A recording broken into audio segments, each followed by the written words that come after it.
All right, beautiful people. I'm gonna do my best to remember everything we talked about. So, I'm not sure who you're showing this to, so I'm gonna assume you're gonna show it to the whole staff or team. So I'm gonna start with the let's call it the philosophical reason we're gonna try to do this, and then how we're gonna actually talk about it to continue to promote our goals of building generosity in the church. So, um, the I guess the challenge is how do we do a tithe challenge in a way that will work and not work against the goal we have of building generosity, right? Because the point of what we're doing is that it's not about the money. It is about people developing a heart of being open-handed, soul of blessing, all the generous, all the things we say. So what we're going to do is we're going to remove the money-back guarantee, as it were, that has been traditionally used with the tithe challenge, and partly because honestly, just that aspect itself makes it about the money a little too much. And I don't. That's not. That's just not what we're after. It's not about that. So. But I always think it's like I actually had to sit down and think through this when Pastor challenged me to see if we could pull it off. It's always a good idea to challenge people to be obedient to the Spirit. That's in fact what we're doing every single week and how we've built the giving moments. So I think this is a really good thing.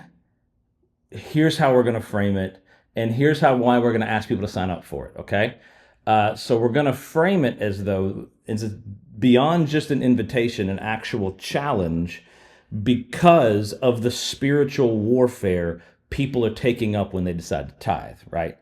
This, if you've ever heard anybody that's ever done this, the inevitably anyone who ever takes this off, something pops off in their life. Like I heard one where like everything was great, everything was fine, and then I lost all four tires in a day, which is wild, right? And some random thing.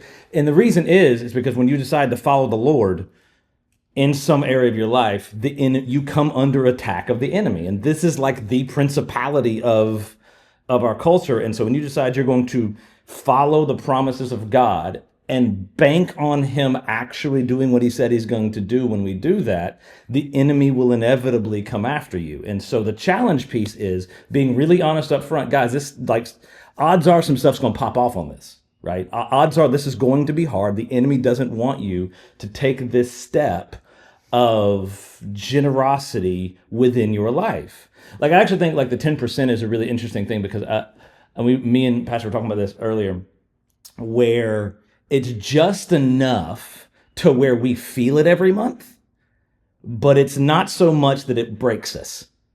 And so we know we could use that for something else, but it's just enough to go, okay, I am actively working against the consumerism and consumption of my day for the sake of living a generous life, living open-handed, and so these chains don't hold on to me, okay? So we want people to sign up, because you as a staff are going to, every single week in staff meeting, you're going to pray for the people that sign up for this, because they're coming under spiritual attack. Like, that's going to happen for sure. And so you want them to know that we know that's going to happen, and we're going to pray for them every single week in staff meeting. And like, you guys, and seriously, and as you do this, text them when you're praying for them. Text them and let them know that you're praying protection of God over them, that he would give them the strength to continue to follow the words that God has given them, all that kind of stuff, right? Actually actively engage this process.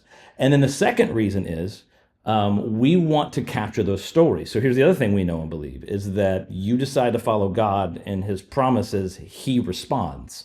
And so I fully expect, as I'm sure you guys do, that there will be really amazing positive stories about how God moved in people's lives because they decided to take on this spiritual journey, this spiritual warfare, this act of obedience in their lives.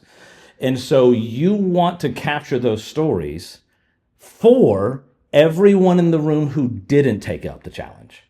We've said this from the jump. Everybody's on a spiritual journey. Generosity is like everything else. We grow into it, okay?